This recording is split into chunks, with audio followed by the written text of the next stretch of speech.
Operation Sindoor താൽക്കാലികമായി നിർത്തിവച്ചിരിക്കുന്ന ഒരു ഓപ്പറേഷനാണ്. ഭീകരതയ്ക്കെതിരെ India തുടങ്ങിവെച്ച operation.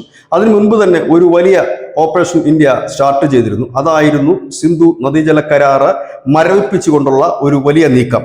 ആ നീക്കത്തിലാണ് ഇപ്പോൾ പാകിസ്ഥാൻ ഉയർന്നതും. പഹൽഗാമിൽ 26 നിരപരാധികളെ പാക് പിന്തുണയുള്ള ഭീകരർ വെടിവെച്ച് വീഴ്ത്തിയപ്പോൾ ഇന്ത്യയുടെ ശക്തമായ നീക്കങ്ങളിൽ ഒന്നായിരുന്നു ഈ സിന്ധു നദീജല കരാറ് മരവിപ്പിക്കുക എന്നുള്ളത്. ഇപ്പോൾ കുടിവെള്ളത്തിനായി പാകിസ്ഥാൻ ഇന്ത്യയോട് അപേക്ഷിക്കുന്നതും അതുതന്നെയാണ്. പക്ഷേ ഇപ്പോൾ ഇന്ത്യ ഒരു സന്ദേശം പാകിസ്ഥാൻ കൈമാറി എന്ന് അന്തർദേശീയ മാധ്യമങ്ങൾ പറയുന്നു.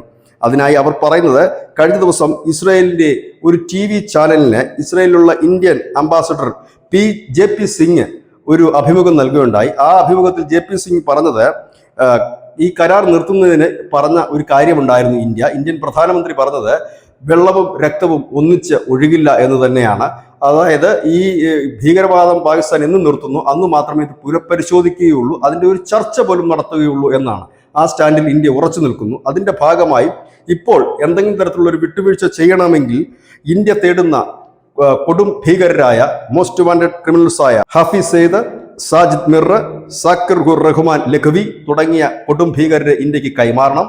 തഹാവൂർ റാണയെ അമേരിക്ക കൈമാറിയ മോഡലിൽ ഇന്ത്യക്ക് അവരെ കൈമാറാമെങ്കിൽ ഈ സിന്ധു ജല കരാറിനെ കുറിച്ച് വീണ്ടും ചർച്ച നടന്നേക്കും എന്നുകൂടി JP സിംഗ് പറയുന്നു. ഇത് ഇന്ത്യ പാകിസ്ഥാൻ നൽകുന്ന ഒരു സന്ദേശമാണ്, ലോകത്തിന് നൽകുന്ന ഒരു സന്ദേശമാണ് എന്ന് വ്യാഖ്യാനിക്കപ്പെടുന്നു.